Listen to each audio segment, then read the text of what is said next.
My name is Courtney Skinner. From Appleton, Wisconsin, and I am here with a group of amazing women. We were hoping to have a friend of ours, Avery, on chained on, but he couldn't make it tonight. But we are a group of locals and a great researcher from another part of America that's helping us uncover the corruption that's happening in Manitowoc, in Calumet, and the state of Wisconsin in general. We've come out with some information that has led other locals to coming forward. So we're just trying to, I guess, just get out there and let people know that we're even talking about this kind of stuff. And I have Anna, I have Kim on here, and then I wasn't able to get her on the stream right here. We had a little difficulty, but Kim Ducat is on the phone, so we'll hear from her. Something that's recently come up is that Stephen Avery sent out a letter to Sandra Greenman, a friend of his, and he kind of went through, I think it was 4 pages, and he talked about his family being involved, that he believes his family's involved. And there's been a few videos about it, people wondering, what was going on with it. So we have a little bit of information, not a lot, but maybe just a little bit that'll help it be a little more clear to everybody. And as a lot of people know, Stephen talks to Kim Ducat, who's his cousin. I don't know, Kim. I don't know. It seems like once a week, or I know at least once a week you say you hear from him, but I'm sure that you hear from him more. It seems kind of random at times. But I'm going to introduce you. This is Kim Ducat here. And we're just going to talk about some stuff about the letter because she does know a little information. So, Kim, you know how I feel about you. Welcome. Yeah. So glad you're here. We'll get the mic thing figured out, but thank you, of course, for coming on. Anytime. Let's introduce Anna. People might know Anna Desklowski. She's from the Mishicot area. She's recently come forward saying that she saw the RAV4 at the turnaround on 147, and she's been trying to get people to hear her for quite a long time now, and we finally heard her. We also have a researcher named Kim who's been on this case diligently since it started, I guess. She takes a lot of hits from the research community, but she's been an amazing part of our team, and we wouldn't be here without her. So welcome, you guys, and we'll really welcome you as we talk more. Okay. Yep. Sweet. Okay, Sounds Kim good. Ducat in the house. Are you there, Kim? Yeah, I'm here. What? Oh, we are so bad and raw here. Okay. Okay. So First go on. of all, I want to thank Anna deeply for coming forward, saying the things that she said, and following through with everything and doing her own research and figuring the pieces together. So Anna, thank you so very much for being brave enough to come forward. Kim Best, oh my God, you rock. You keep doing what you're doing. Because you're a super part of this. Thanks. So with that being said, I have been reading a few things about a couple people have been saying that letter isn't from Steve, that's not his handwriting, things like that. Well, first of all, that letter is from Steve. Anytime Sandy Greenman puts something out, it comes from Steve. If it came, if somebody else randomly put something out and said it was from Steve, well, then I would question it. But Sandy is the main person that puts his information out for him. So, and also, I think it's important to explain to people, who you are to Steve, because obviously you're cousins and there was some distance, but you've been reunited. And I feel like when you tell me what you and Steven talk about, you're just a really good support to him. And you don't want to, you talk deeply about the things, which is so cool because we often ask you to ask him questions that we're curious about or you're curious about. But Right.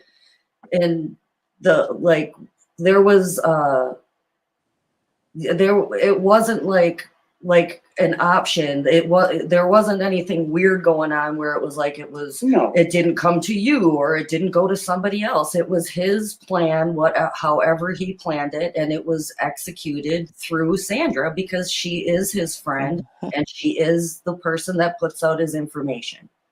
Exactly. And I wouldn't want that responsibility to be responsible to put that information out.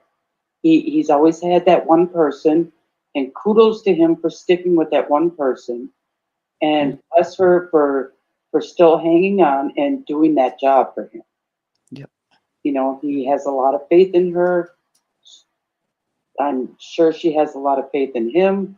So yeah, I wouldn't want to put that information out. And anything that Steve tells me, he lets me know if it's all right for me to say it, you know, publicly.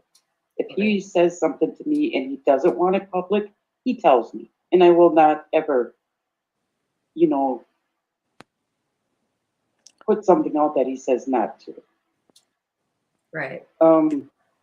He had been talking about this letter for probably a good month. He said he wanted to do something to put it out there because he wants people to start talking. Somebody knows something. Did I know that letter was going out? No. He had called me the day that Sandra put the letter out and said, the letter's out, did you see it yet? And I said, no.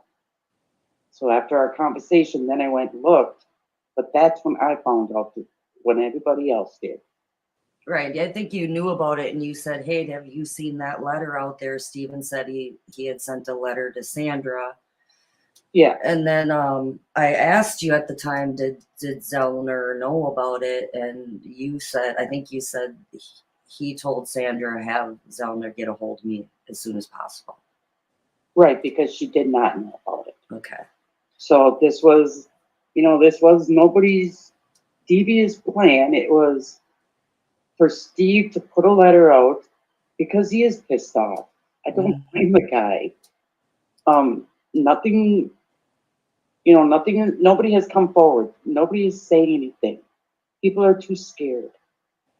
And he wants somebody, he doesn't care if it's in his family or not, he wants somebody to step forward and do the right and honest thing.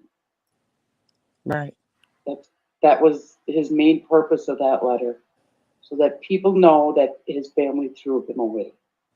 Well, and I'm sure he's, you know, he's so frustrated, and he has accused his family over the years. In 2009, he openly, publicly accused Chuck and Earl of being part of it.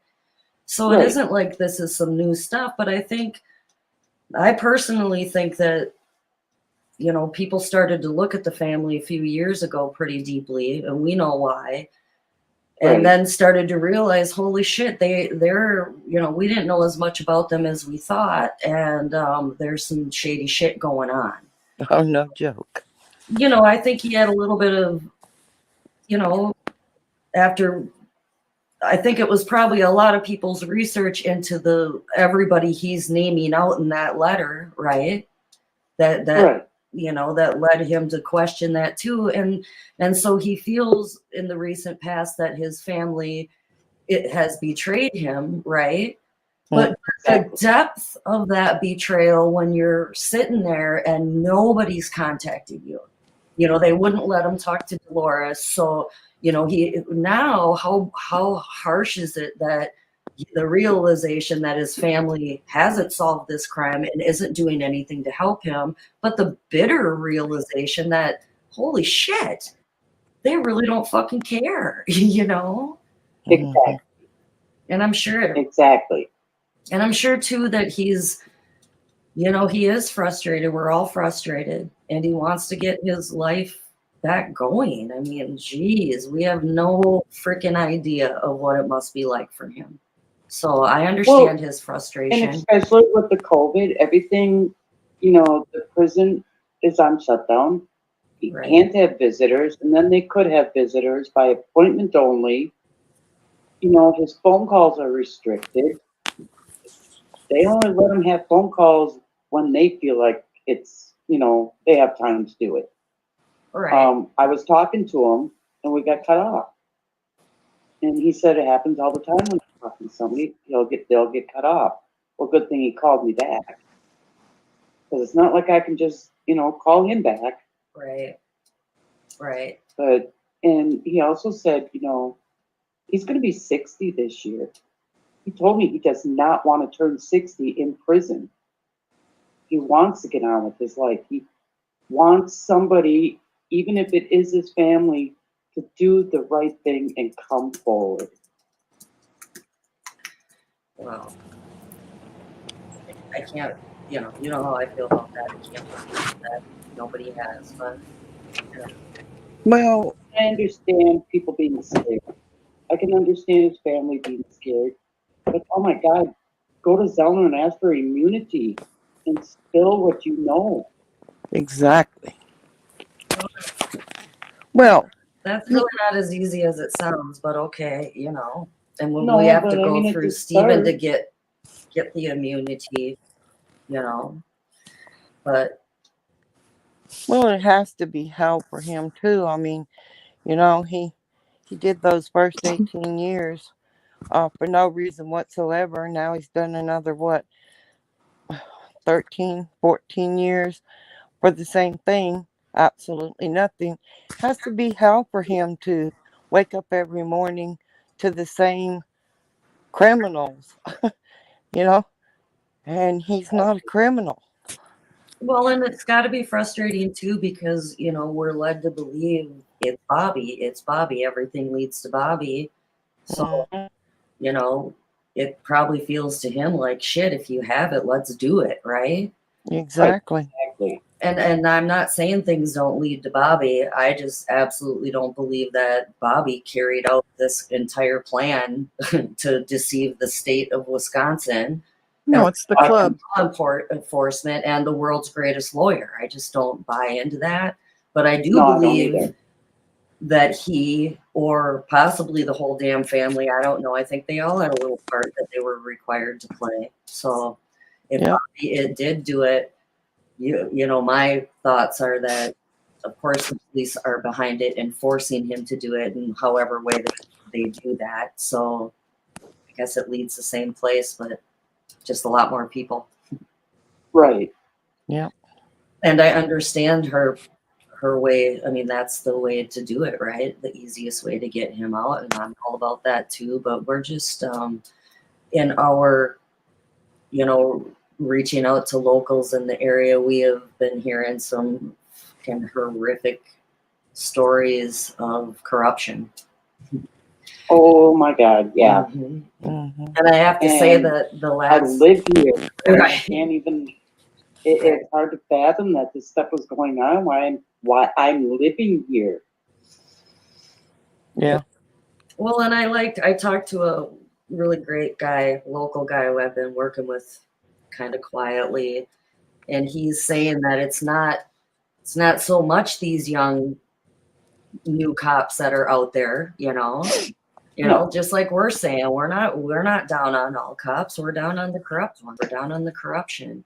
Oh, Like hell. I like to believe is that it is this group of good old boys that were running the counties, but it just doesn't pay to be corrupt in the county anymore. That's my hope, is that so many people will come forward, will clean it up, and then the townspeople will get their village back. Yep. Well, it But is in such order a to do beautiful that, town. everybody has to pull together. Well, they have to pull together, but they also have to feel supported. And it's Right. been scary. We all know how we feel about it. And the Yep. Well, danger. nobody wants to go against the cop because everybody knows the repercussion of that. I want to go against the cops. In my own family with my children. You Well, know, Yeah. you know how it is. You don't really want to get in their sights. You don't want to be on their bad side, no, but you don't. You And want to know what happens when you're on their bad side? well, yeah, we know. Yeah, from Yeah. experience. Mhm. Because my family, went to the cops because they did something to my brother. And when we went to the cops, we went to the wrong people. We shouldn't have went to them and said something. We should have found somebody else to say something to, because now my brother's facing jail time Mhm. Well, and you don't because of corrupt even cops. think of going to the cops. And I'll call them out because they're corrupt. Yep. And I don't know anybody that, good cops, bad cops, in the club, not in the club. I don't know anybody that has gone into court for any reason and had a cop testify, and their testimony was total bullshit. It didn't even, I mean, I was in Yeah. court one time for something really stupid, and the cop that was there, he said this story, and I stood up and looked. I said, "Were you even there? That's not even close to what happened." Right? So they have a way of wording things to make them look better. Mm. They have to. They got to answer to people, and that people have to answer to people. Yep. Well, they just have to protect the state, and each person has to do their part to do that. And that's Mhm. what they're all there for, every freaking one of them. We want to believe they're here for us, but they're, And they're not. yeah, they don't really feel like they are. And some of the stories, I'm hearing, oh my God. Oh, I know. Oh, they're horrendous. They're And back to- horrendous. And it's very, very sad because, the Manitowoc, Two Rivers, Mishicot area, you're all kind of simple people, you're working and you just want your little bit of, life. Right. Yeah. Like I've told you before, Court, people out there, in the social media, they will never ever understand until they come here and experience the atmosphere, look around. This place is really hard to explain to people. Mhm. Not that we're backwards hits. No, it's just that we're all connected in a way. Yeah. It's not that we're all related. It's if you know one person, then you know another. And if you know that person, then you know their cousins and their cousins. And then you might have a cousin that knows these people. And just like I know who Kim Jucott is due to the fact I worked with her husband at Yeah. one point. Right. I didn't work with him, but I worked in the same company that he worked in. Right. And that's how people know each other around here. Yep. Exactly. Well, I think there's also a thread of, corruption that goes through every last one of you out there. Even some pretty upstanding citizens seem to have a story, and what they do, it seems like the way that they continue to do it is they, like with Carmen Boutwell, she had the drug paraphernalia a couple times, Mhm. it was a hit and run. And all we see is CCAP. It could have been a fucking parallel parking hit and run for all we know, right? Well, exactly. And then they just keep building you up with little misdemeanors until they can finally, make you work for them, it seems. Right. Yeah. And a lot of people getting forced to just, it's unbelievable, the way it's run and how defeated the people feel, it seems. And that's what's silencing the biggest part of them, because they feel defeated, and they feel like, oh man, if I open my mouth, what's the repercussion? What's going to come down the pike for See, me?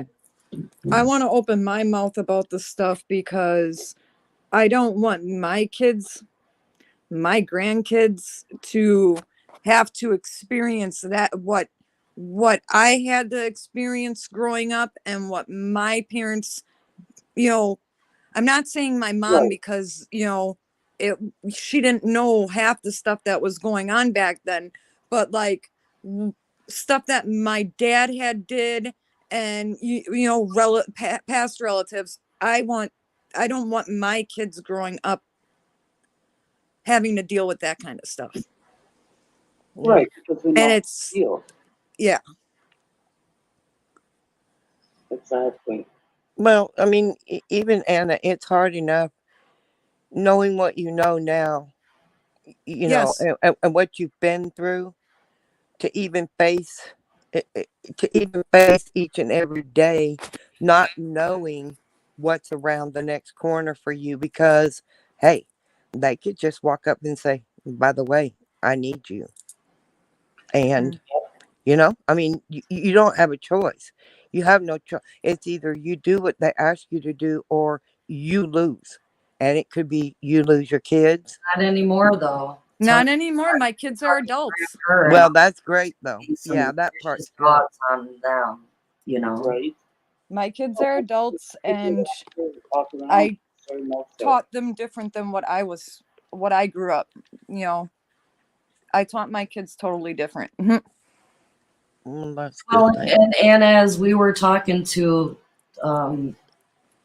some people yesterday, we realized that there is such a disturbing fucking thread of pedophilia out there. Oh my Yep. God. I mean, Yes. it's insanity. We sat in the room and we were all like talking. It was I pretty. got stories about probably over half the town of the older male generation in Michigan area, not over half, but I know several the male generation of my dad's age, which my dad would be 60 something. So let's say anywhere from 60 to 70 to 80.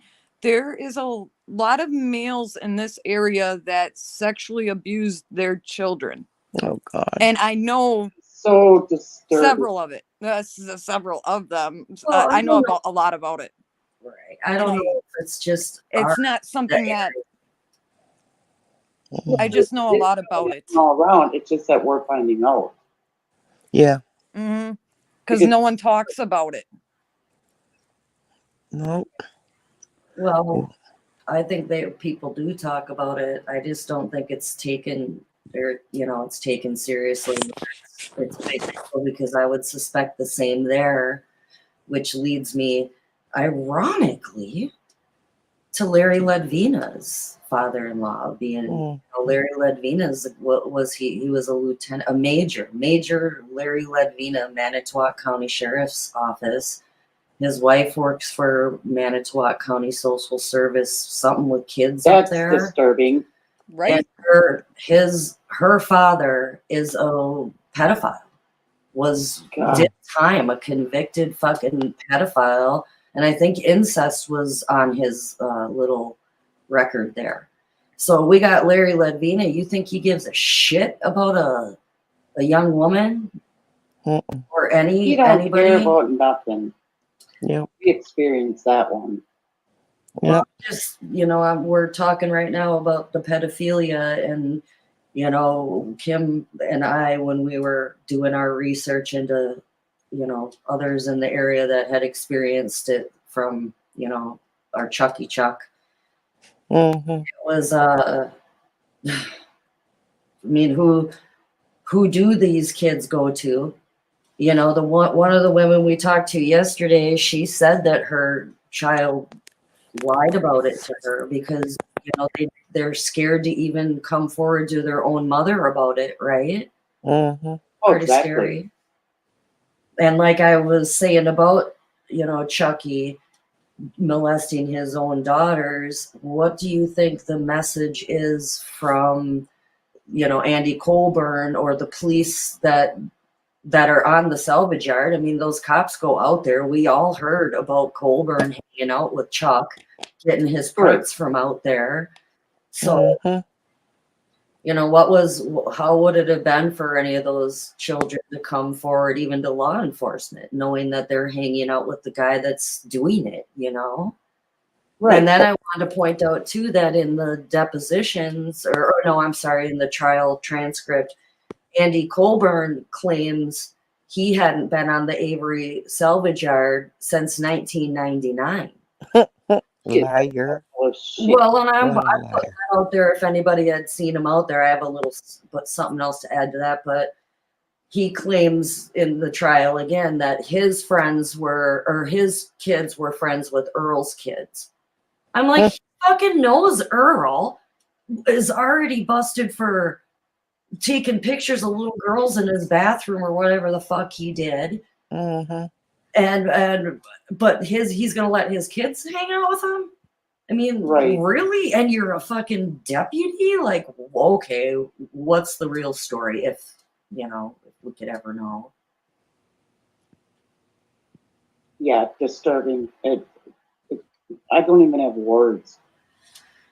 Well, I'm just trying to explain a little bit about the, you know, the atmosphere of where this is all coming from. And, you know, everybody has their things to say about what went on the Avery salvage yard and shit. Yeah, shit went on and it's fucking disturbing as hell. You know, I'm not Right. sure how it all happened, but it wasn't like they were this fucking mutant family out on a salvage yard, and a lot of the other town folk weren't a lot like them, you know, Yeah.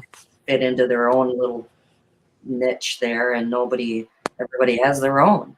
And that's another thing I Exactly. wanted to say is that I feel like from what I've got to know about the people that I've met out there and the people that have come forward is that, I mean, it's really sad and tragic to me that these really great people are living in this area that is so fucked up and fucked over by the corruption. You know, good people, every one of them. Yep. Right, but if you Exactly. don't follow Just wait. I want to say something. So Yeah. I don't know who Mary is, but she said Chicago, where she lives, is a sex trafficking place. Well, can I bring up Okay. about those pictures? We're going to talk about the pictures for sure, Anna, but you can bring them up now. Sure. Yeah. So in the Ben Bennett trial thing, when you watch, what news station was that? The 90. Dateline with Diane Sawyer, 1992. I'll put it in the comments. Okay.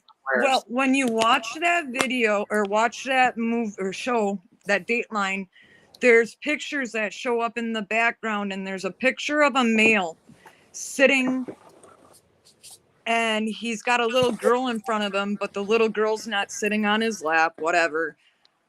That male, I know, and I'm telling you all, I know this male. Several of his family members picked him out. Several of my family members picked this male out, so I know it's this male. There's also, so that's Manitowoc. Those are Mishicot locals. There's a guy sitting next to him where you can see part of his head, and several of my family members picked him out, and several of that guy's family members said the same thing, that guy's head is my dad's head. So those are two members of Mishicot sitting right there in that picture, and family members have said it was those two men. I can't confront my father about it because my father passed away in 2007, but oh my God, would I love to confront him about it, because the male that is in the pictures, we confronted him about it. My family member did, and he swears up and down it wasn't him. But he also said that he would go to parties where there were cops doing strip things, mud wrestling, wet t-shirt contest. And this was back when he was trying to become a lawyer. And there was another guy that was trying to teach him how to be a lawyer. But he claims up and down that that's not him. Yesterday, this guy calls his ex-wife to verify with her, you do know that's not me. Why the hell would you call your ex-wife the next day to tell her again that that's not you? Couldn't you just let it go? Right. Well, this is a That's good just time. confirmation. Yeah, this is a good time to, we've a little bit talked about it in the past, but this is something that I would, I should have talked about a long time ago. I should have gotten all my information out, but I don't I'm sorry capability. You're sorry for what? that I needed to get that out. So I want to, okay, so we're going to talk about this right now, and we'll get more into it, but let's just do a brief synopsis, okay, if we Yeah. can. We all started looking into this case. In my own brother's case that I was researching, he passed away in 1967, so my research took me back that far. So I was looking into Calumet County corruption from way back when, and then I started, gathering my information, and at the same time I was gathering information on the Hallbox, because I had a newspaper subscription. I was just anything I could find. In my research into Mike Glazer, like he'd come up with playing basketball with Mike Bushman at JFK Prep in St. Nazianz. So I knew what they looked like younger. So all these years later, and we should talk more about the Ricky Hochstetler case, but we just did all this research into different cases out here. And in the process of doing that, I came across these pictures from the Laurencia Ben Bennett case from, I believe she was convicted in 1982. So I think that it was probably 80 or 81 that Christine Schultz was killed. I'm just going to tell people it's the Laurencia Ben Bennett case. There's all kinds of stories about it, but part of the reason that, or maybe the sole reason that she was framed is because she acquired this album of cops dancing naked on picnic tables at these Tracks Tavern picnics. So we started looking at them, found one person that looked like he was a local, whatever. And eventually over the course of now, it's been almost probably 2 years. But we realized that the set of photos that were distributed in the 80s of these cops, they were supposed to be Milwaukee cops. We've realized that the pictures that were published are actually Manitowoc, Calumet, and some state crime lab employees. So we've realized that everybody involved in framing Stephen Avery is in these fucking pictures. Yep. In Sandra Morris, Bill Morris, Judy Dvorak, Tom Kusurik, Sherry Colhane, Deborah Kakash, a guy named Christopher Kotz, that people might remember when Colburn made the phone call for Bear, I believe it was. He made a phone call down to dispatch asking for Christopher Kotz, the local vet. And he actually comes up in the old newspapers with Mike Bushman because he helped Mike Bushman train the canine dogs. He was running the canine dogs in the county. So he's right there with Bushman in the old newspapers. So he's even in them. And of course, some Calumet County Mark Ott, his brother Mike Ott. So what happened is we put this information out, and everybody in the research community thought we were bonkers.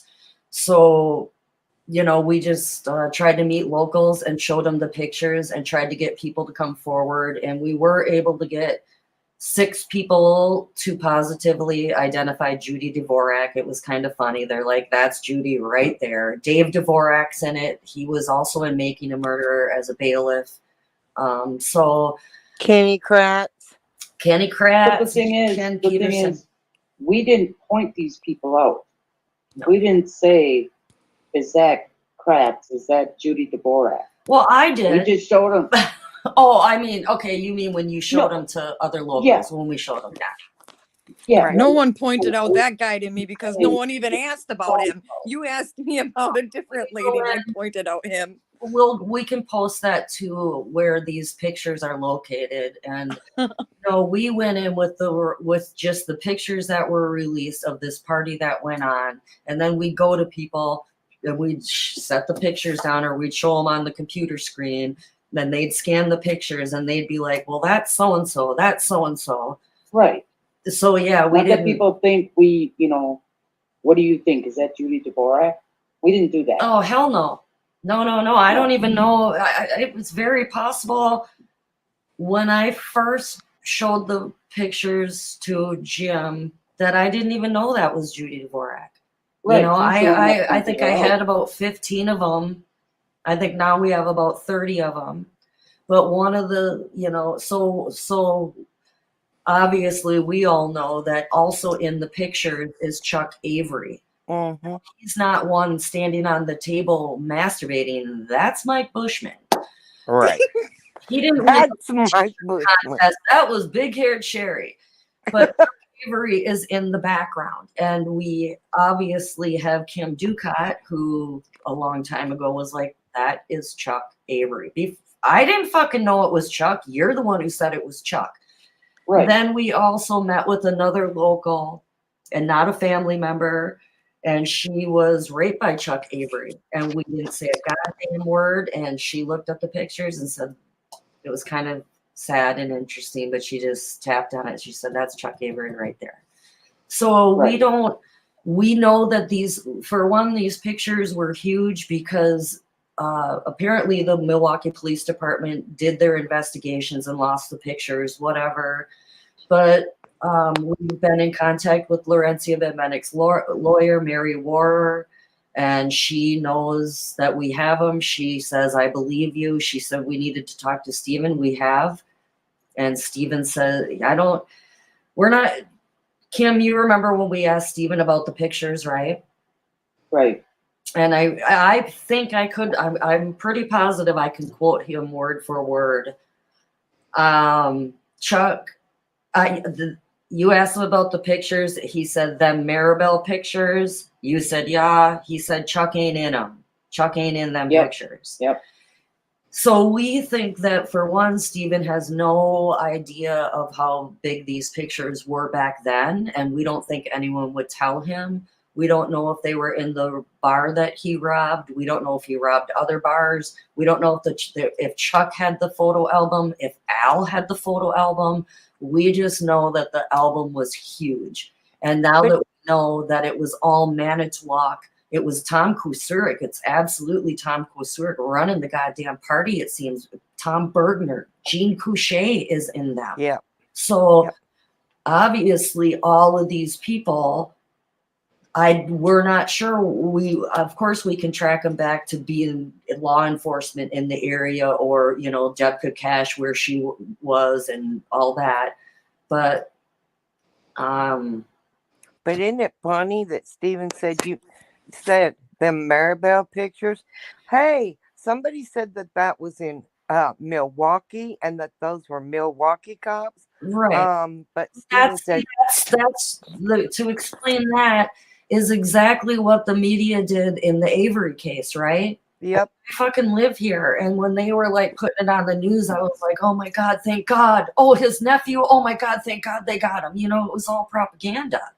Yeah. And in Milwaukee, they knew goddamn well. I talked to the guy that published them, and I think he's shady. I think he did it intentionally. They knew if they put out the pictures of the Manitowoc area people that nobody from Milwaukee was going to be able to identify them. That was the whole trick. Mm-hmm. So, but it's still pretty damn big to all the people in the pictures in Manitowoc and Calumet. And I believe they use these pictures to bribe every person in them, Sherry Culhane, the second time, into doing whatever. I'm not happy. None of us are happy. Kakash is in the pictures because we respect her. We're trying to get her to come forward, but she's in them. So, sorry. We now that we know Chuck is in the pictures, well, And now Anna, your family has called out this other guy in them. Yeah. They can't come forward. What do Nope. people think would happen if Chuck Avery came forward and said, "Hey, I know all those cops in those pictures"? Yeah, And exactly. The guy that I say the one guy is, he denies it up and down. But well, the world doesn't know this, but my family and his family know it is. right. That's the thing. Because I ain't stopping on him. But the thing about him, like you were saying, is he's a creeper. Yep. And the minute you said to him, or they said to him, "Is that you in the pictures?" He wanted to be separated from the little girl sitting next to him. You know, Right. Yep. he was like, "Oh, that little girl's not with me. She's not on my lap." So why would he even say that too? It's not me, but that little girl's not sitting on my lap. Well, Well, seriously, really?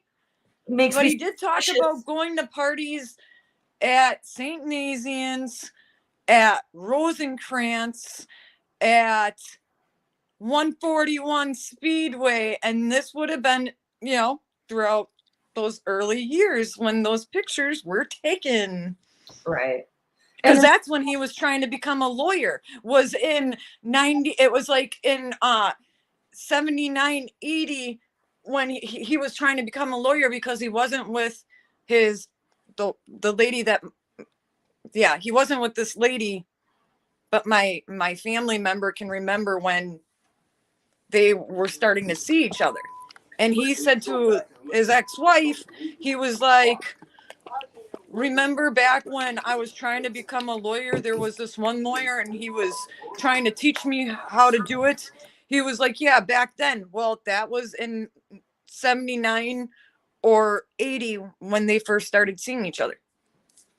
Well, and we, in our research and you taking us all around the area, and I say this quite a bit, that people don't know the significance of Fox Hills out there. And we explained it in our videos about how you're connected to it.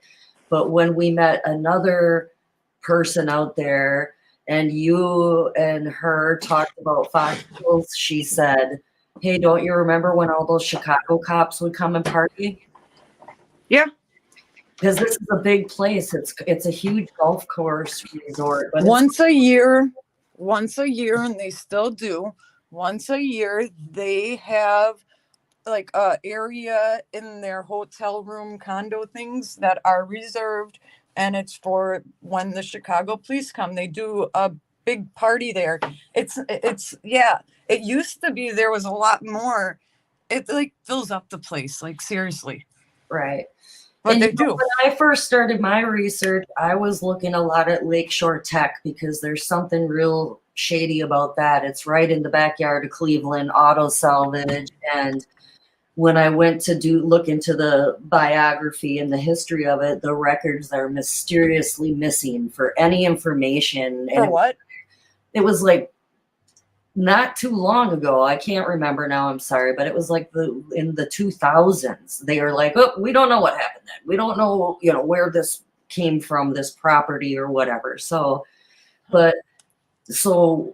as we've explained before, we had listened to Dave Bakatka and followed him a lot, and Kim Ducat. When I first showed her the picture, she and Dave Bakatka right away said, "That looks like Maribel Caves Park." And I told them they were both crazy. No, these are from Milwaukee. These are the Tracks Tavern. And they wouldn't, a couple times they both said it to me. And then one day we all got together. Not Dave, he wasn't with us, but we went down there, and sure enough, the same Y in the tree where the picnic table, it's a specific area of the park, like right in the parking area. They would set it up for parties and, concerts, I think. I don't know. But yep, it matched up. And we assumed, because we've heard a lot about the creepy parties down at Maribel Caves and all the history about Maribel Caves and Hotel Hell and the, whatever's going on down there. So we don't have all the answers. If people want to know about St. Nazianz, there's a creep fucking factor 10, right? Yep. I got stories about that place, but I can't say where they come from. the history of it and the history is true. and how it all fanned out over these communities and just their loyalties and stuff. So we certainly don't. We believe we have the correct information. What we're thinking is it was a party at Fox Hills that maybe went down to Maribel. And I wanted to say too, do you remember when we were talking about that the I said to you, well, that must have been a great weekend. And you and that other woman say, oh no, the parties lasted a whole week. Yeah, they do. They last like they're there. Not all of them are there the whole week, but there's a majority of them that they stay like the whole week. Well, why wouldn't you? And if the cops from Chicago are going to come to this little fucking party resort in Michigan, you don't think the local cops aren't going to use it? And since there is so much police interaction with that place and the whole place itself is creepy, I do not believe that there wasn't some type of recording device already set up when they interviewed Brendan and probably on Bart's whole family, which is maybe something that nobody's filled out a Freedom of Information Act for. Because don't tell me they put up Barb's whole family in Fox Hills and weren't listening or watching them. Right. For one, that Freedom of Information, they're only going to send you what they want to send you. Yeah. They're not sending you everything in their file. I don't think they're sending us anything that's going to lead to the No, right absolutely. place. Well, if you remember back when Ducky did the thing on the measurement, the dig site, the this, that, the other, those pictures are H1 and H2. And Bill Tyson took the pictures H1. I FOIA'd both H1 and H2, and I got H2, which is all the Avery salvage yard and them digging up Stephen's pit and the picture of whatever they used to dig it up. But H1, which is picture 1 through 63, I never got it. And exactly. I didn't get it. And I argued and argued and argued with Amanda Bunnell, who is the evidence clerk for Mark Wiegert in Calumet County. And she said, well, that CD is all messed up. And I said to her, if you have it on CD, then you have it on your computer. Well, she said, no, we don't have it. The CD's messed up. She's stuck with that. I think that that's coming from Wiegert and not just from her. But I went a step further and I contacted Jerry Buting and I asked him about those pictures. And he said, I had them at one time. They're in a shoebox somewhere in my garage. So those pictures do exist. Whether I can get them or not, I guess, if Jerry Buting ever cleans out his garage, I would imagine everything that belongs to Stephen Avery that they did is packed up. And he can't just walk up there and put his fingers on, but those pictures do. And I have a picture also of Jerry Buting's hands going through those pictures. You can see D1, D2. You can see them, how they have them They're all. going to be able to know all the ways to get any information they want. Exactly.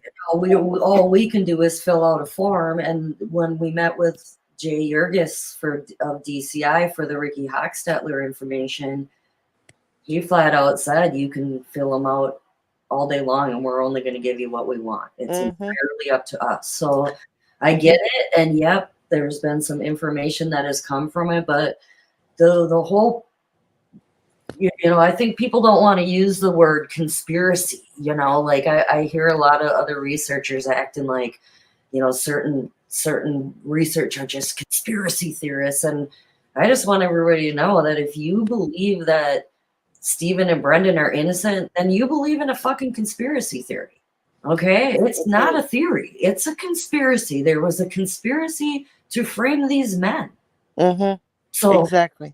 We might not. No, what people need to stop and think, they need to think outside the box. Why? Why did Steve get set up? It had absolutely nothing to do with $36 million, people. Nothing. Mm-mm. There's a Well- reason behind why they left Steve sit in prison for what, an extra 10 years on the first case. And there's a reason why they needed to set him up the second time. People think outside the box. There is a Well, reason. and you know, like we don't know where the pictures come from, but what we do know is in 1985 how the ball got rolling into framing Stephen. And who were the people? Sandra Morris, Tom Kusurik, and Judy Dvorak. Well, Yep. how ironic that they're all in these pictures. And Yep. when I interviewed Leo, he said Stephen was not doing what Sandra Morris said he was doing. What was Stephen doing? He's doing exactly what they're doing in the pictures. Mhm. So is he mocking Sandra Morris? Because I'm pretty sure Sandra Morris doesn't need Bill losing his job. He's in the pictures. We have people, there's Bill Morris. I don't have anybody that's identified Sandra, but I have a woman in there that I haven't, we've all looked at it. Yep, we think it's her.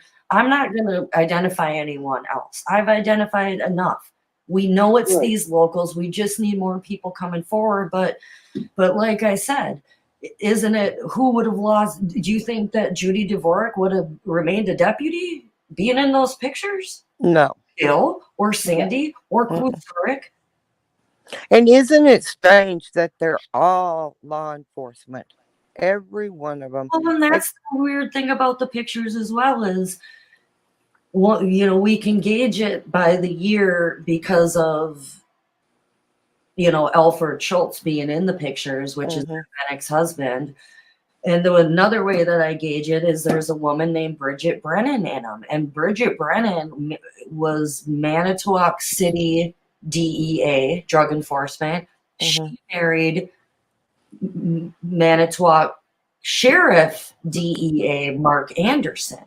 But Bridget's in these pictures, and I can track her back to freaking graduated in 80. So let's, I mean, I just can't assume this woman is younger than that sitting on the table. So, but she did go on to marry Mark Anderson. He was older than her. And now I think I saw him in the picture the other day. It just looked so much like Mark Anderson. But it's Bridget Brennan. If my name ain't Courtney Skinner, I will tell you what, the matchup to her is the easiest one there was. It was just a matter of finding her. And when I found her, it's amazing. Oh, and who else is pretty easy as well? Was it Pam Sturm? Oh, you're gonna say Pam? Anna's on here. Oh, Pam, That's baby. funny. Pamela Sturm. Let's talk about how that starts. Oh, it's a good story. That's beautiful. You want to hear the story? Well, Courtney? But wait a minute. let me tell how you even how Pam Anna, fits into it. Anna, What? What? Okay, listen. when you were telling your little story, Okay, so in these Shut up, pictures Courtney. of the Ben Bennett trial, there are very few pictures, and they're black and white. Actually, you can. I don't even know if there's any color pictures from that trial. So there's a picture of Laurencia Ben Bennett and Alfred Schultz in the courtroom. They're both dressed quite nice, and behind them is two women, and one of them is Pam Sturm. So, of course, we've known that Pam Sturm is in these Ben Bennett pictures, and I've tried everything to get right to the Milwaukee Sentinel, or to find out more about this picture. Who's in the background? Can I get a copy of it? Because usually it'll say on the back who's in the picture. Every time I showed the picture to anyone, the first thing they said was that. So I laugh about it because when you look really closely, you can see it's a woman. She has a necklace and she's wearing like a V-neck anyway. So Anna is funny because she knows that, about these pictures, and I assumed that she had looked at them, but yesterday we hung out and I pulled out the pictures and I showed her the one of Pam Sturm, and the first thing she said was, "That's a man." And then she Fucking looked guy. at it. Well, I haven't heard her stop talking about that picture of Pam Sturm since. Because She is so freaking amazed, and it's her. it is her. When It's you her. by side, She's got dark hair in that picture. And then in Steve's trial, she's got blonde hair. And when you put the pictures side by side, it's like, oh my God, it is her. and she was pretty masculine looking. And we also have a picture of her when she played softball. I have her marriage picture, and her hair, I mean, it's black and white newspaper. Her hair looks darker, long dark. It sure doesn't look blonde. But then I have one of her playing softball in Appleton, here, my town. And she's got short, dark hair. So why and we would feel like maybe she was at that trial to make sure it didn't come out who was in those pictures. right? Because she's at Van Bennett's trial, and then she's at Avery's trial, the one that finds the RAV4. So that's just there's way more to the story. Those pictures play a whole lot of parts in this case. Well, Yep. she doesn't even, you would think she was a goddamn cop. Dyke. Sorry. An investigator for insurance companies. So her being there doesn't really, but being there to protect everybody in the pictures. And then there's also another part of the story where Laurencia Ben Bennett's lawyer told me that in 2005 or there around, no, I'm sorry. I'm assuming it was Dean Strang and Jerry Beauty. She said that Ira Robbins, who was Ben Bennett's private investigator, had sent a file on Jason Zipper. Well, Jason Zipper, as we all know, is George Zipper's grandson, but there's also a Jason Zipper who's a cop in Two Rivers, and right now he's a liaison officer and also in a fucking cop biker club, we just learned, right? With Right. Yeah. They were suspicious of him because the person that killed Christine Schultz had red long hair, a man with a red long ponytail. So I don't know if they sent the stuff on Zipper thinking that he may have been a suspect in the Christine Schultz thing. I never got much more information. Of course, we looked into him. He doesn't look that old. I'm assuming that George Zipper, this is another thing. I'm sorry I'm rambling, but this came up for me the other day when I was looking into this. George Zipper comes up in the case, and Joe Ellen, isn't she supposed to be his wife? Yeah. Joelle Zipper? Yeah. Right now, he's like 81 and she's only 50. And there's other Zipper named people living there that are in their 50s. And then Jason was younger. So was Joe Ellen married to George? Because did we all just assume that? I mean, did he marry somebody 30 years younger than him, or is it his child? And who is Jason, the one that killed himself? Who is his parent? Is that the grandson? Yep. And I want to know more about Um, this Jason Zipper guy that you're talking about, the cop, when we get off the phone. Okay, I have pictures of him, and like I said, he comes up and right now as Two Rivers. Yep. Yes, he does. I know he does because my sister we sent me something and I want to talk to you about it. Well, I'm going to say it because I've already talked to Dave Bagatka and some other people in town about it that I don't even know what the hell I was looking at. I was looking for Jason Zipper, and he comes right up as it's a police officer biker club out there. It's so weird. And we all, I don't know, I think a few of us looked at the pictures, but yeah, it was weird. And then there's a Peterson too, spelled the same way as Kenny Peterson, maybe his brother or something. I'm like, I mean, I'm a little shocked. I had no idea that we had a cop biker club.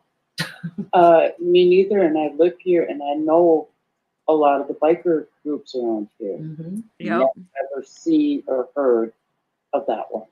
It's so bizarre. We could put that out. I don't really know. I mean, it was just a random thing I found. And like I said, this Zipper from 2 What? years seems young, too young to be part of the Ben Bennett stuff. But is there a Jason zipper between George and the grandson? Is what I'm wondering. I don't know. So, sorry, that was Anna, a you little bit remember? of these And pictures. Do I remember no, what? that's okay. No, do you remember when you were telling the story about the in the picture Ben Bennett's trial or whatever, that man was sitting in the chair holding the baby, and he was he the one that was trying to be or trying to learn to be a lawyer? Mhm. Yeah. Okay, so that guy right there was probably trying to be a lawyer, because if he became a lawyer, then he would be protected by law enforcement. Yeah. So for whatever shit he was pulling out there, he could get away with it, and whatever He shit was he'd getting already away with it. exactly. Just like my dad was getting away with shit that I didn't know about.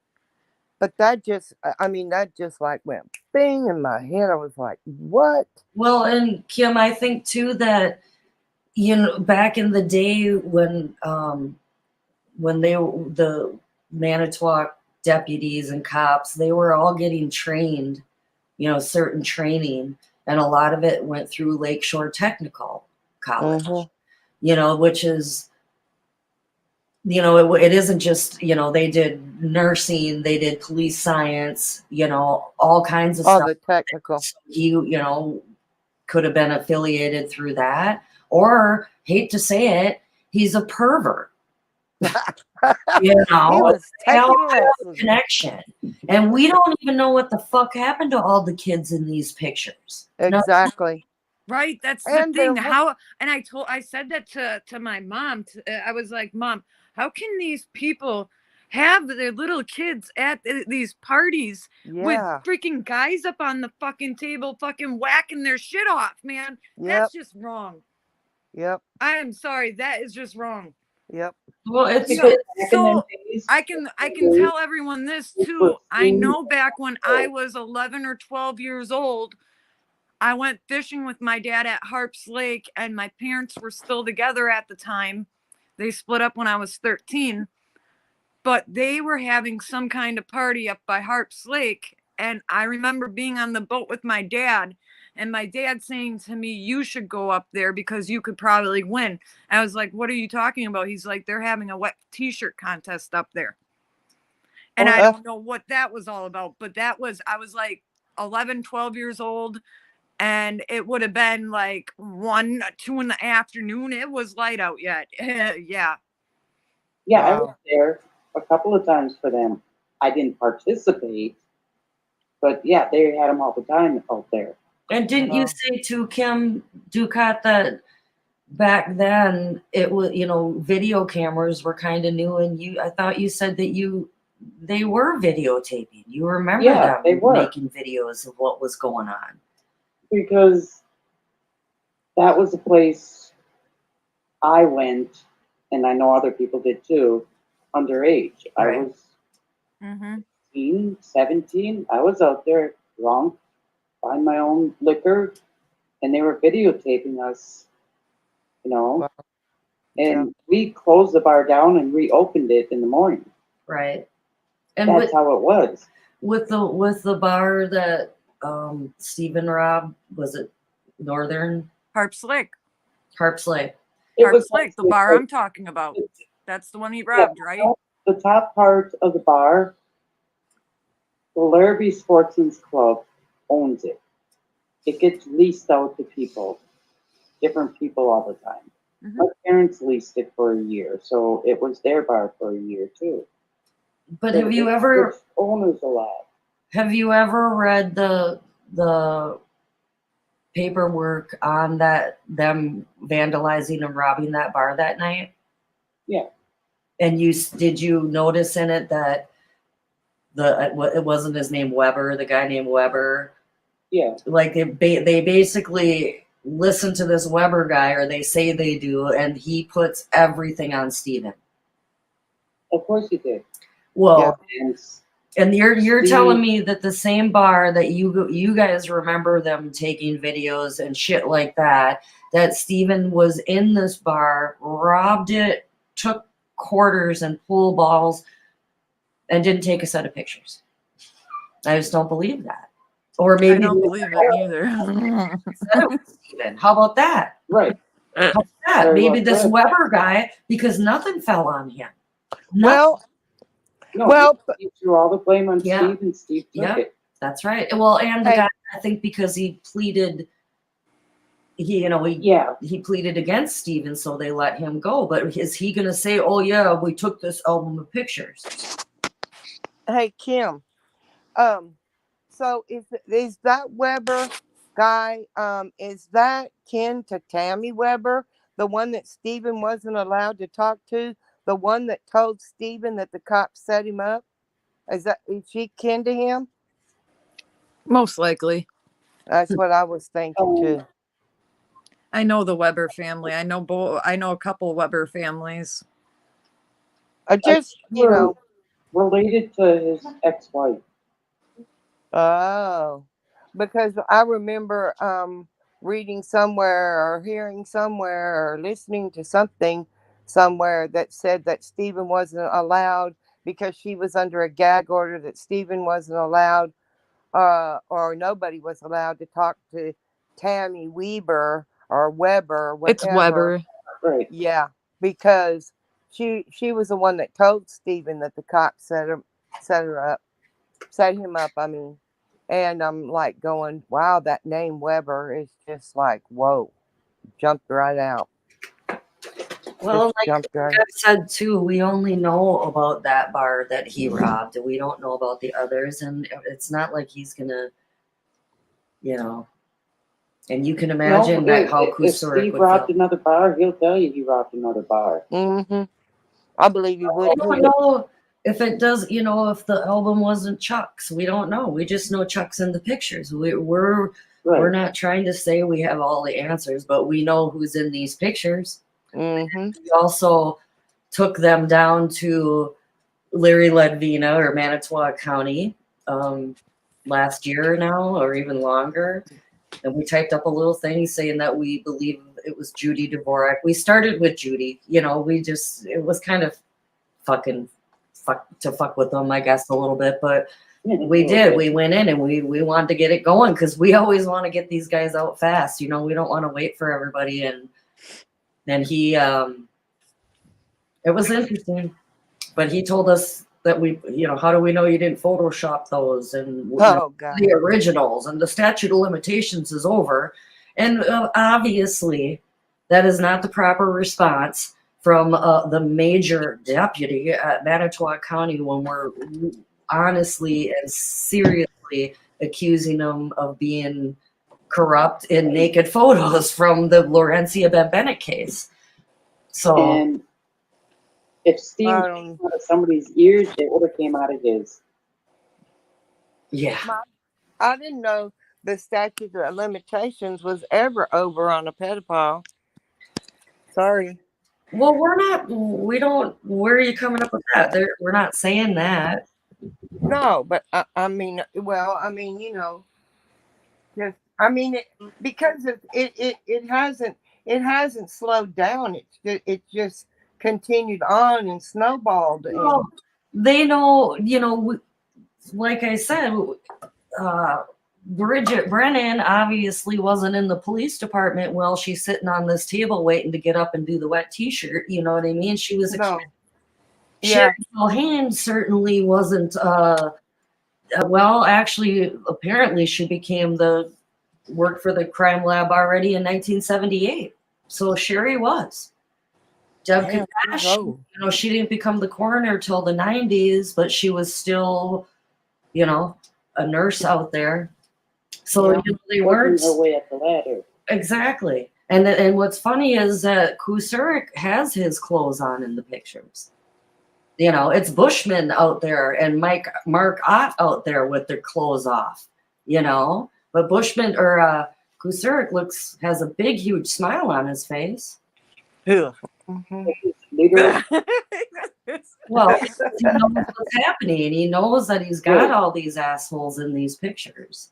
And we know a little bit about Sherry Culhane and her drinking problem and whatever the heck was going on with her. So, you know, she was a kind of a wild child. And like I said, I think she won that year. I'm serious. Yeah. And you know, the picture of Andy Colburn, that picture came onto the website of the Laurencia Ben Bennett blog spot with a circle around it. So they're looking at this guy. Why? Because he's got fucking red hair. And he might have been the one that killed Christine Schultz. And isn't it weird? It's Andy Colburn. Sir, Yeah. well, gee, we got our suspicions about that asshole. So, you know, where was he? And that's another thing. The killer of Christine Schultz is probably in these, well, he is because Alfred Schultz is in the pictures. And that's a thing too that people don't understand. Everybody knew in 1980 that it was Alfred Schultz in the pictures, Ben Bennett's husband, because he lost his job over being in the pictures. He was identified all those years back. And now people are saying, well, this happened in Milwaukee. Alfred Schultz is from Milwaukee, but we've identified people behind Alfred Schultz. There's a woman behind Alfred Schultz that's also in the background of another picture. And we know her name. I got her wedding pictures and I know her husband. So it's the same set of pictures. It was probably a party sponsored by the Trax Tavern. And you know, Christine Schultz is from Appleton, which is 40 miles from Manitowoc. So that's pretty close to connect them.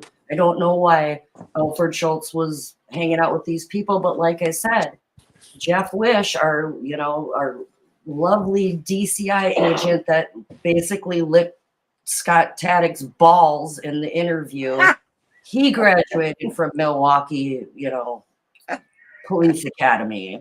His wife or his mother was a jail matron. His dad was a sheriff. You know, it's like, Jesus Christ. How, you know, of course you're tied to Milwaukee if you're a cop. Sorry, in some way. But whatever, it doesn't matter. I always refer to bikers when you say club, because it's the same concept. When you have a club, you have cells, different departments to watch over everything. So cops are going to have cells in their crime lab. They're going to have cells in the jail. You know, the detectives. They're going to have their cells all over so that they stay on top of everything that happens. So if people would just put that concept into their head, it doesn't matter if they're from Milwaukee or if they're from Chicago. It's their cells that the head of the club puts out. They need people in different areas. Yep. Well, and they know how to gauge who's going to work for them and who isn't. And, you know, this, we call it a club, it's a gang, whatever, but it's run just like the cult. Yeah, cult. Yeah. But everything goes by chain of command. You know what I mean? Right. So the sheriff, who at the time with them was Tom Kucerik, he is the highest authority. You know, the police department can't investigate the sheriff. I only know that because I insisted on it in my case, and they laughed in my face, but I get it now, you know? So, right. And they just, you know, have people wherever they need them, all over. It's all about favors. Yeah. You know? To keep an eye on things and to cover things if something is about to be exposed. Well, right. And what do you think were the benefits that came with not speaking up about being in those pictures? Because in the last couple of days, I've been saying a lot, why didn't Chuck come forward? Chuck could have come forward and said, yeah, you might want to let my brother out because all you assholes are standing naked in these pictures. Why didn't you? Well, because he's got some dirty secrets. He would have been killed. Well, of course he would have. Okay, I'm here. Keep talking. I got a cat stuck to a curtain. That's what I'm worried that's going to happen to me because I outed people in there. It's true. See, there's the cat. Stop the curtain, cat. But the more people we let know, the safer I feel we are. Well, and that's, we're not we're not just doing a little bit of research. Recently we called out the Luke Kramer, who we believe is involved in killing Ricky Hochstetler. We all, and he's Right. a state trooper, runs the dignitary protection program, literally a bodyguard for Tony Evers, and he was obvious, also on the Avery property. right. He was all over the Avery property. Yep.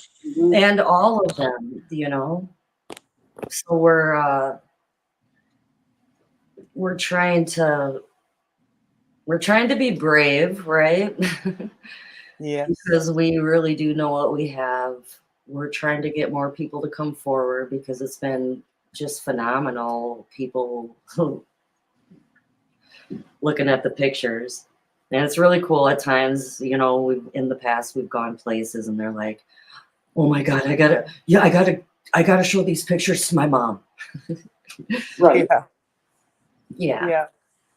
Well, So- they're beginning to, there are some people out there that do want to talk, but and then there you have the other ones that are just still a little bit afraid. And Well, they know that Stephen Avery was framed. I mean, the talk of the town was they knew they were going to frame Avery before they even fucking found Teresa, yep. And Well, the people around here know what's going on. It's just a matter of, what the consequence is going to be to come forward. And I just keep thinking that these are old assholes, Why does anybody want to protect Kuswick or Peterson or Rob disgusting Herman? You know what I mean? right. And I'm sure that people aren't sitting there going, "Oh, we got to keep this secret." I'm sure that they secretly wish we'd blow this up, so they can, Trying to. right? I And want Peterson. Well, You he's want him? That's Right. nasty, yo. The simple fact he let Steve sit in prison and knew about it. they Yeah, all did. exactly. They all did. He is just a disposable piece of meat to them. And if you think they're going to give up all the good things they have, their land and their careers, and their coaching Right. positions, because they're such upstanding citizens for Stephen Avery, hell no. I mean, look at Colburn's doing. Right. He's so arrogant. He's trying to make it look like, of course, a guilty guy wouldn't try to sue Netflix. He's so guilty, but that is how they mock everything that happens. And who's defending him? Mike Griesbach. Greasy back. We're hearing some dirty stuff about Mike Griesbach. His brother's a freaking judge right now. And Mike Griesbach is a dirty, stalkery, weird guy. So, I tried reading his book. I can't. I can't either. I can't. I can't read his book, but I've noticed that the background picture on his Facebook profile looks like the exact spot that Penny Bernstein was raped. And we drove by there, didn't we? And we were like, Yeah. huh. So that's something people could look at because it seems very strange. Right. Wow. And Well, speaking of that, did we ever figure out Penny Bernstein was raped into rivers? Why did the sheriff's department handle that? Why did not the Rivers Police Department handle that? Mhm. I don't know about that. I mean, I read through her deposition and that, and it may have been answered in that, but I can't It's recall. because the same cops, Yep. they need to be in charge of that. Well, look at what's going on right now with, someone sent me a link to 2 people that died in Chilton. Just a few days, probably over a week now. And they put out their little press conference of what went on, and we still don't. Does anybody even still know what went on? No, No, but you you, won't do nothing. what about that cop in Two Rivers It goes that away. just got it for DUI the other day? Oh yeah. Well, that's kind of a big deal. There's quite a few people talking about that actually, and that's really cool. And I'm wondering what went on because he must have disappointed someone. It's really Right? for him. The only reason they're making a big deal out of that is because it caused a crash. Otherwise, that would have been swept under the rug. Exactly. Just like But the last no, cop. no, there's more going on. You got to understand because look at they all have incidents like that. Mm-hmm. Where they killed people, or what didn't Kenny Peterson pull up and hit the woman that fell off the back of the motorcycle? Yeah. Uh-huh. So Well, who was it that wasn't there That one that got one? arrested for drunk driving. Well, wasn't That there kid one that? was in his squad car. mhm. Well, wasn't there Oh. one cop that abused his sister or his wife or? Who was that? That was Was it Zurich, wasn't it? Kasarek? No, wasn't it Rob Herman? No, it No, it was was. Kasarek, I think. It No, it was was Rob. It was Rob? when Steve Grimm was talking Mm-hmm. and did a statement accusing Kasurik of having sexual intercourse with his sister when they were living in the Kasurik family home. And the Kasurik family, her dad said that would never happen in a Kasurik home or something like that. It was Kasurik. Mm-hmm. And that was Steve Grimm.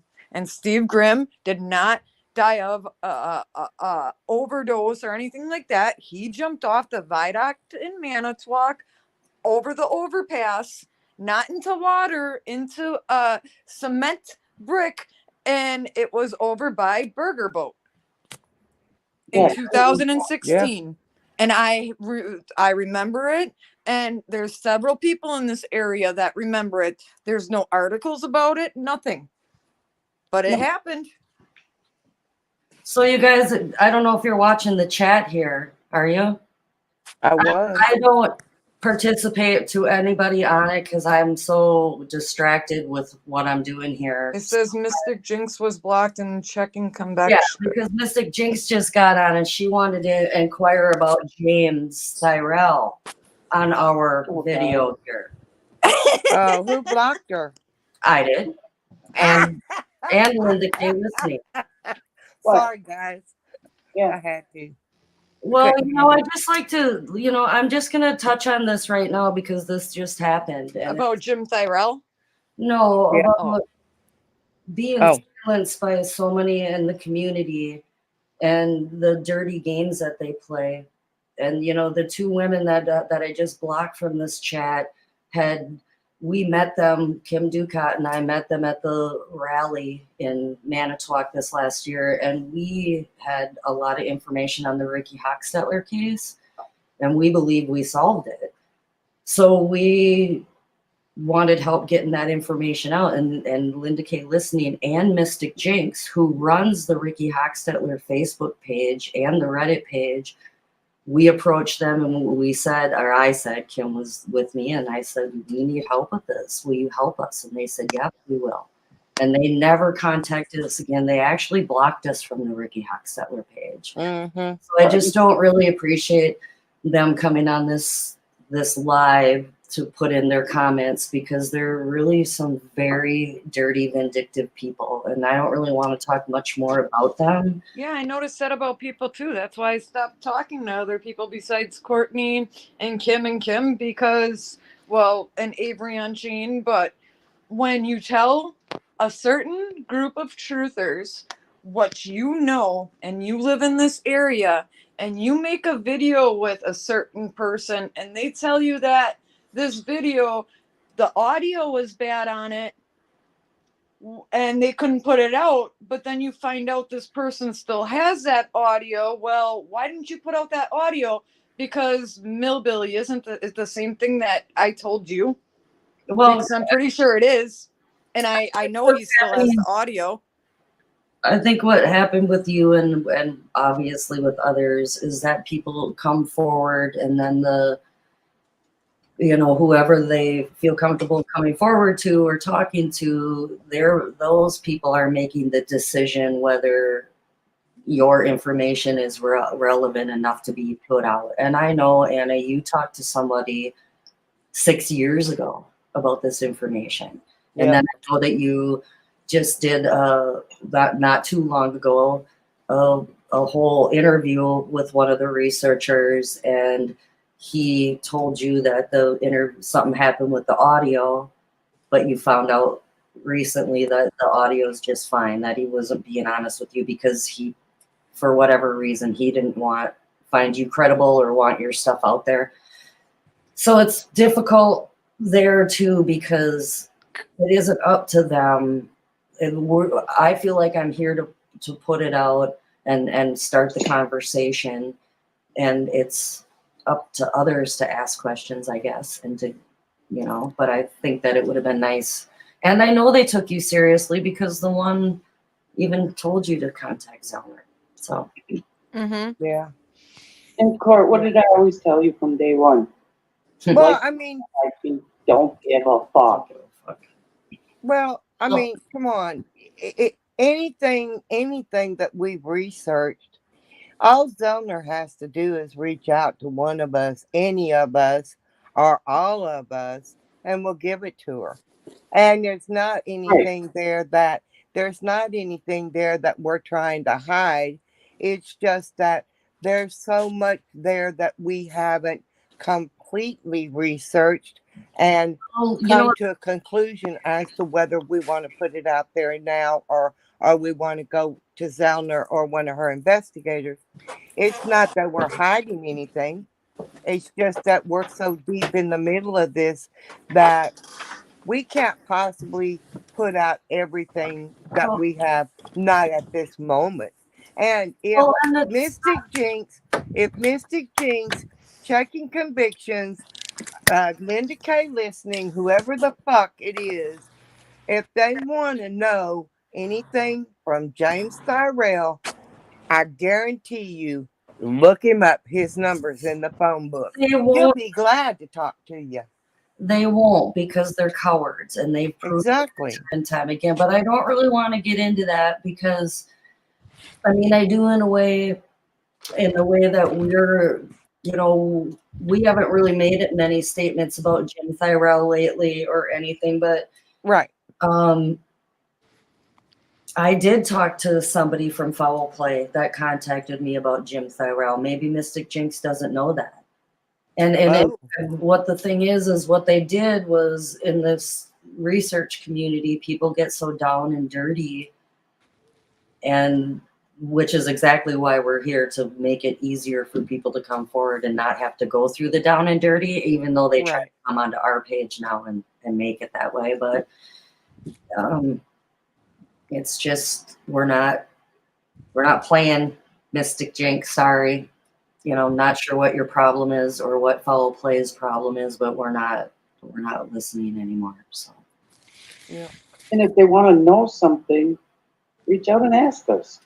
Yeah. You won't. And I think what they did was they were going. Hiding anything. They were mad at us because we said things that they didn't like about Debbie Hochstetler and Deb Kakash.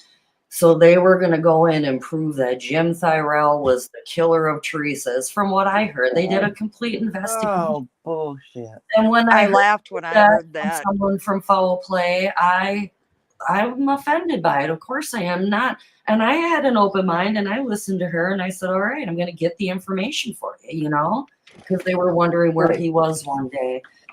But, here's what I've noticed about, well, I can say Mystic Jinx and Linda Cave, because they're the ones who tried to get on, and they're part of this, but there isn't a lot of integrity, I guess. They say that they'll help, but they don't, and they just try to create reasons for people to not listen to us. And then with Jim, if they really thought that Jim was a killer, I mean, they don't really need to like me, but do they at least like Kim Ducott enough to get a hold of her and say, hey, Kim, you know, you're working with this crazy bitch, Courtney, and we think Jim Tyrell has a part in all of this. Nope, nope, nope. They don't like Kim. Kim didn't join their party, so they're not even going to come to her with that. So it's just really a ridiculous game. So And guess what? yeah. We're having a party and they're not playing. invited. I'm absolutely not playing nobody's games. That's why I don't talk anymore. we're That's trying why to I get the don't truth out, comment anymore. and we're met with what I think is kind of interesting and very similar. The resistance that we meet from some of these alleged truthers is exactly what's going on in Manitowoc County. You know, certain Right. people that are going to control the narrative, and they're not going to be accountable, and they're you know, they're Oh, hey. There's another one on there named Special Spill, something about no games. Weren't you supposed to contact me and Kim and watch your mouth? What? No games. Sorry, Weren't you to contact me Oh, and that's Kim? Linda Watch your Kay. mouth. So if you have Hi, something, Linda. why do you not yell at me and contact me? I am more than, will no matter what Kim V says. I told Kim D at rally. Kim B was never at no damn rally. Ha! How about that? I don't care what Kim V says because I told Kim D at the rally. well, you know what? Here's the thing again: is that this Go is away, Linda. You're play. sick. We're out here trying to put out a video that to help people understand the letter from Stephen, and this is just exactly what happens, you know. And we're not going to their pages. We're not going to try to start trouble with them, but for whatever reason, they're gonna come here, and it's the same old game. They'll try to silence us. They call us liars, whatever.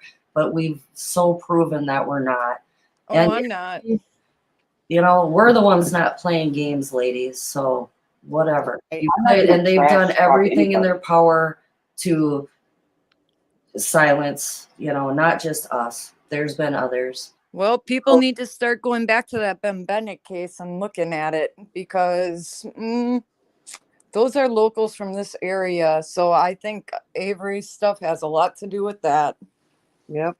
A whole lot to do with that. I am sorry to say, because I can point one person out and I can point my dad's corner of his head out, and so can my family members.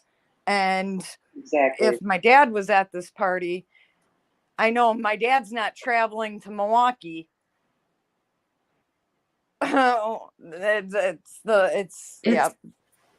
Like I said, when I talked to the Tim Meyer, who is the man that apparently published the pictures in the Shepherd Express back in the 80s, he told me it was these 8 pictures, the same 8 that we are looking at, that were published in the paper.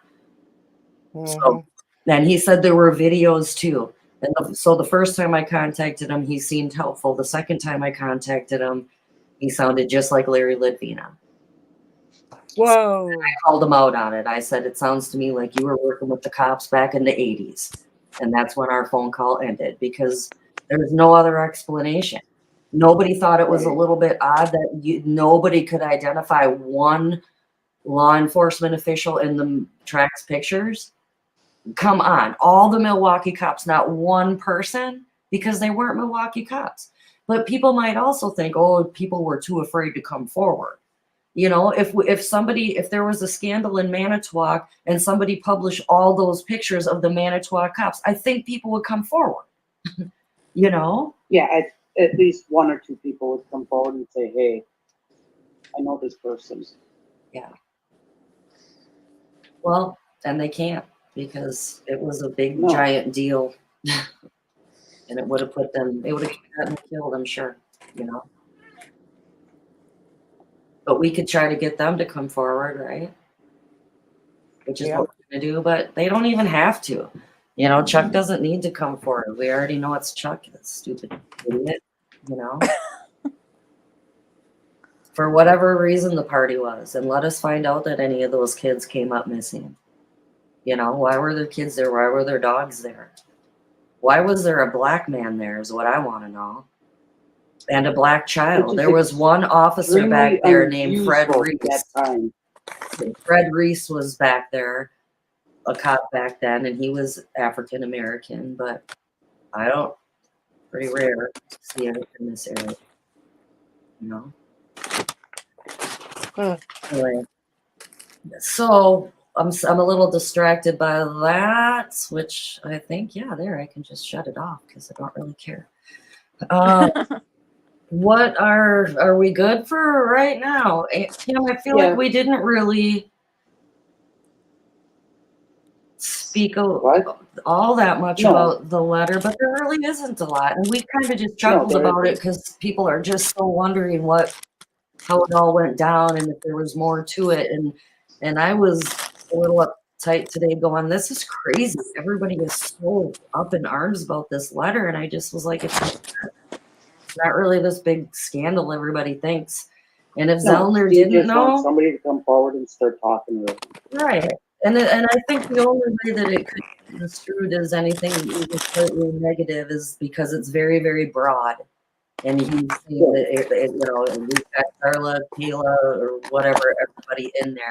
And I think we're all expecting Zellner to have her fucking case, you know, locked down. Have exactly what she needs to get him out. And so now we aren't seeing that. So I'm worried. Who knows what'll come next? But if she's got what she got, like we always say, in 2003, he was let out immediately, and they realized it wasn't him. So I don't see, you know. And these pictures are coming, Manitowoc County. These pictures are coming. If there's any locals, we can talk more about the pictures. We can maybe put up a link to them. I think you should, because I think that one local was going to post it on his site. So I think they should be able to see those pictures. Right. And maybe some of the locals will come forward and identify once those pictures, because a lot of the locals don't listen. Well, they have no idea of anything more going on. No, they don't, until their kids search it and start seeing stuff that's not normal. Right. And, you know, I have a feeling they're going to be coming up with their own pictures. They all seem a little familiar with them.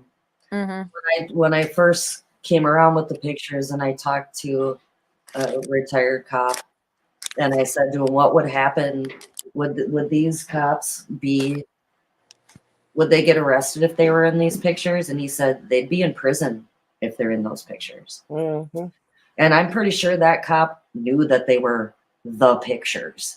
But, you know, when you go to show a 70-some-year-old cop pictures of Mike Bushman holding his dick on a fucking table from the Laurencia Ben Bennett case, yeah, they act like they don't know anything about those. They didn't go to those parties, right?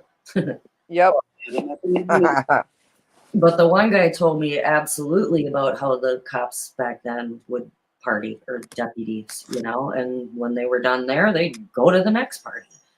And we all know that they closed down Maribel Caves. We know there was some shady stuff. We know it's massive Freemason area. It was. And the women were the Eastern Stars back in the day, in the 60s. It was well advertised that there was a lot of Freemasonry going on. It wasn't hidden back then. And we also know the corruption that was going on with Al Capone at Hotel Hell, you know, and the mafia running through the area. And, you know, the mafia didn't just run through the area without the cops helping them get what they needed. That's what the whole system does, the cycle, you know. That's how it worked, right. Right. And they taken out Al Capone, but do you think they shut down the underground tunnels or, you know, Maribel Caves? They say it's shut down, and, you know, but there's still some pretty amazing things in those caves. So well, Dave was right on when he was saying, you know, the club and this and that and the other.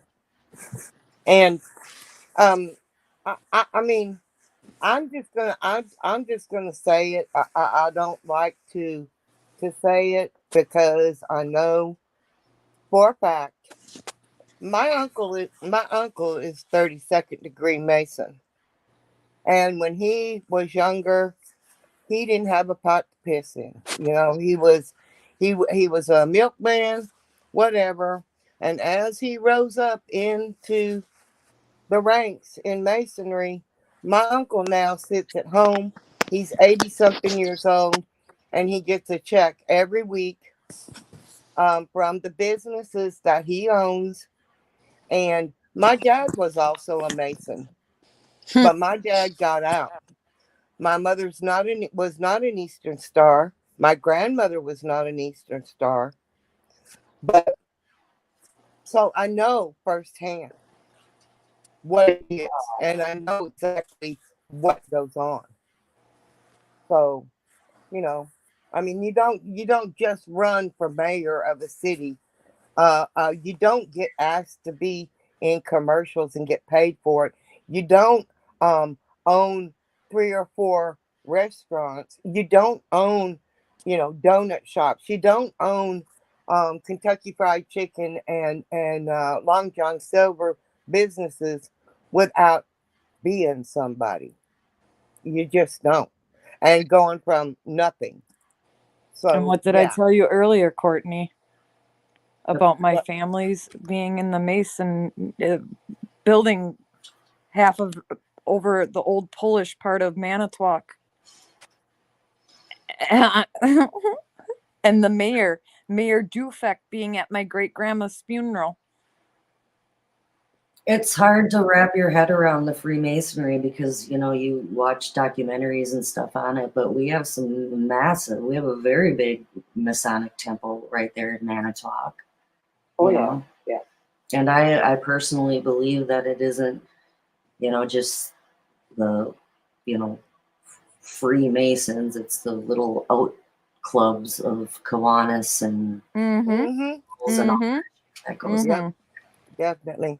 Well, ladies, I'm going to call it a day. All right, let's do that. Okay. Things I have to take care of yet. All right. Okay. All right. Well, All right. we good night, and we didn't mean to be late, No. and we lost one of our partners in this. So, thank you, Kim. It was good to just Sure, it was great. to Good talk night, Kim. to be. Night, Kim. Courtney. Yeah, I'm not done. I know. Oh, Thank damn. you for clarifying, and we know that you are a solid voice for Stephen. Yes. I would die for Steve. Yep. And it's just, I know you don't want to play any games. You're not looking for any attention, but you'll Nope, do anything to that's help it. them. So it was just nice to get out just some of the stuff. None of it really is Right. all that relevant. It's just a little bit more insight into what's going on. And have a good night, my friend. Thank you. You too. Night. And let's end this, Have a good okay, one. Anna and Kim? And Right. Yep. talk later. All right. Yep. Thanks, everybody. And I do have under the description, I have my email if anybody wants to come forward. Like I said, this video is to give a little awareness, to talk about the letter with Kim, but give some awareness about these pictures that we're talking about, and essentially to ask more locals to come forward, because it isn't just about these pictures. Every time I meet with someone else, the stories are mind-blowing, and that these people have kept them in for so long and they don't really know where to go with them. And it's our hope that we can, like we're calling it locomotion, we're just trying to get people to come together so we can all come forward and handle this together. And we're, like I said, we've met some resistance in the research community, and I guess that's just going to have to be there because we can't look back. We're very focused on what we're doing. We absolutely fear for our lives. We know in asking people to come forward, there is that fear for them too, but we have to start somewhere. So this is the start. Again, thank you. If anybody has any recommendations we have a lot of information on different things. It's just what we're really looking for is somebody that knows how to run a computer, and that will help us. Right? Silly. Anyway, thank you, Kim. Thank you, Anna. And You're welcome. Let's talk. Bye, Thank Kim. you, Bye, Court. Courtney. Bye.